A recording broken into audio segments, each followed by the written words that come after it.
Welcome to The Author Show, where we feature new authors and books, from fiction to self-help and everything in between. You'll find it all at theauthorshow.com. That's theauthorshow.com. And now let the show begin. Hello and welcome back to the show. This is your host, Don McCauley. Today we're welcoming the program author Bernard Fleury, and he is the author of What is Man, Male and Female. Bernard, how are you? I'm fine today, Don. Well, tell us about your book, please. Well, in this book, man, the human being, is viewed as the focal point of parenting, education, and therapies. Now, who did you write your book for specifically? Well, I wrote this book for parents in their parenting, sociologists, psychologists, and psychiatrists, as well as pre- and in-service teachers and other education administrators. Man is their subject, so it's critical to their practices how they view the human. So could you say there's any type of central message or perhaps underlying theme that you could say runs throughout your book? Yes, for parent and all professions that have man as their subject, it is critical to their parenting and to professional practices how they view the human. So if you had to choose, what would you say is the most important idea you're sharing in your book that's really going to add value to the reader's life? Well, Don, the idea that to answer these questions, what does it mean to be human? Who or what is it that we are attempting to parent, define, teach, or develop therapies for will add value to the reader's life. Now, if you could compare your book with any book out there we might already be familiar with, which book would it be and why? Well, John Gray's Men Are From Mars, Women Are From Venus, the classic guide to understanding the opposite sex that focuses on what it means to be male or female as of the year 2004. According to the Judeo-Christian perspective, what were the beginnings of the human? Well, in the beginning was the light, God, from whom the human species, man and woman, came. The light created the inner light, every form of psychism and consciousness, mind and soul, and the outer light, the physical world, matter, that occupies space and has weight or mass. How about Chardin? How does he view man? Well, Pierre Teilhard de Chardin, Jesuit priest and paleontologist, views man as the most highly developed consciousness, the leading shoot of evolution. And the first fully human man was the man who knew that he knew. In other words, he had the power of reflective thought. What about Martin Buber? Well, Martin Buber sees man an existent who is most human when engaging in the I-thou dialogue relationship with his creator, the other than us, and fellow persons. Following from this essential relationship will come other lesser love relationships with our fellow humans, love relationships which by definition mean mutual, direct, reciprocal, sharing, dialogue relationships with other than us. The inner light of consciousness glows very bright in Buber's dialogue relationships. How does John Dewey view man? Well, Dewey's beliefs concerning the mind of man revolve around the proposition that at birth, man had within him a mass of impulsive tendencies to act. Now, these impulsive tendencies are given meaning or direction. They become habits by interactions with a mature social medium like our parents, our teachers, etc. The field or branch of human inquiry which has produced the most knowledge is science. So scientific method will give us a correct understanding of the nature of knowledge. The outer light, cognitive domain, the physical empirical world is the only reality that there is to Dewey. All knowledge involves doing, and we learn to do by doing. What about Jean-Paul Sartre?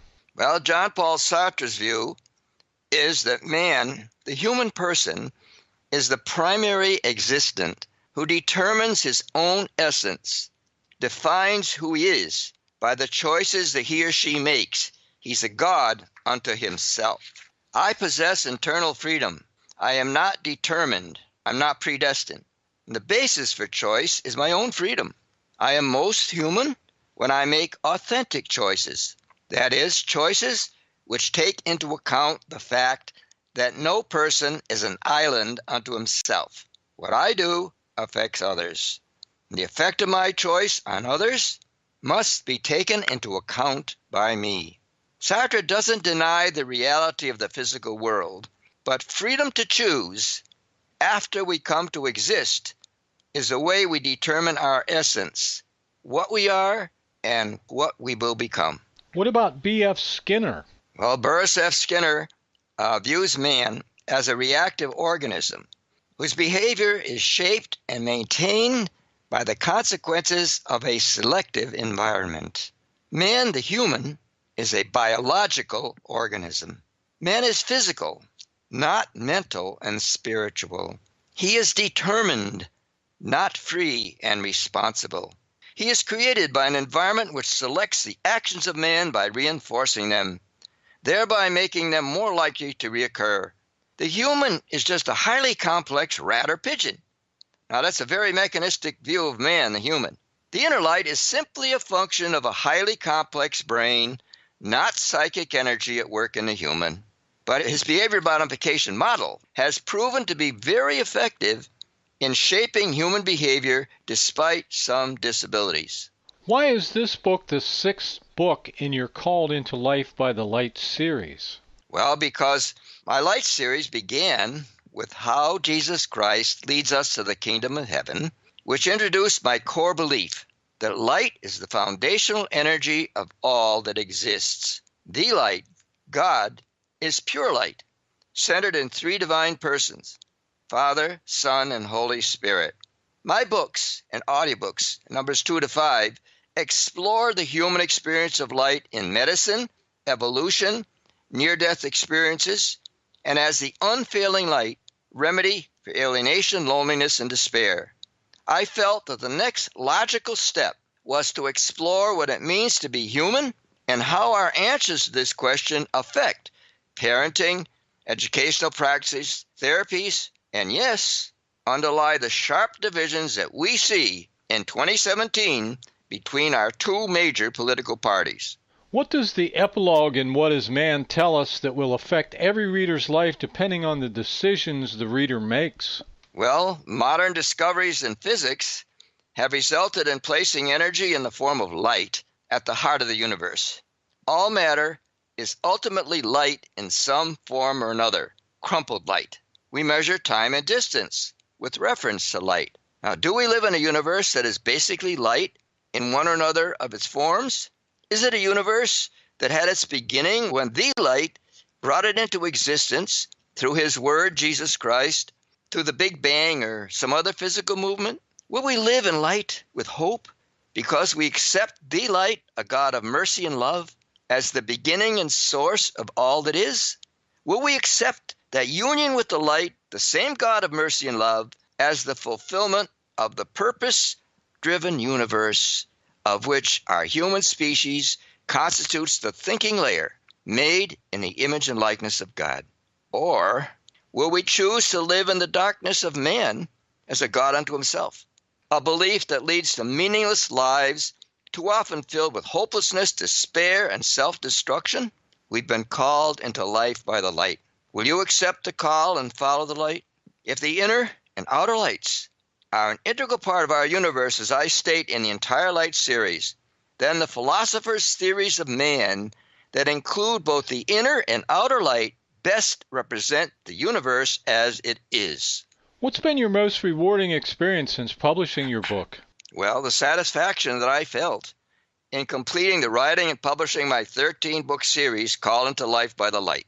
If someone wrote a book about your life, what would the title be? Daddy, Doctor, Deacon. How would you describe your writing style? Easy reading, conversational. I define difficult terms in simple language. Now, this is a real help to my readers because I'm somewhat philosophical and theological. Now, most authors have one specific reason for writing a book. What was your reason for writing this book? Well, I like to write, and I'm a lifelong teacher and professor. So based on your experience as a writer, what's the one recommendation you would make to authors just starting out? Write what you care about and are knowledgeable in. What part of this book would you say you personally like best? The epilogue, because I pulled together the messages in each of the 5 books, including book 6. What is man, male and female? All of the 6 books sequentially develop my theme that light as a someone and something is at the heart of the universe. Other than selling your book, of course, is there anything else you hope to accomplish with it? Yes, to spread the message that how a person answers the questions, what is man? What does it mean to be human? Determines his or her self-image and how he or she relates to others. In your opinion, who should buy this book? Parents and anyone in the helping people professions, because the content of this book helps them develop their own answer to the question of what is man. Do you have a website? Yes, my author site is www.intolifebylight.com. Check books on my website for the description and direct link to the Amazon page for each book. Could you spell your name for us, please? Bernard, Bernard, J for John, John, and Fleury, Fleury. Well, this has been just great. Our guest today has been Bernard Fleury, and he is the author of What is Man, Male and Female. Bernard, thanks very much for being with us today. You're welcome. It's a pleasure. This is Don McCauley wrapping up another edition of The Author Show. Please share this interview with your family and your friends so that they too may have the opportunity to discover our guest and his work. And why not spread the word on social media? We look forward to you joining us next time for another great book and another great author on The Author Show.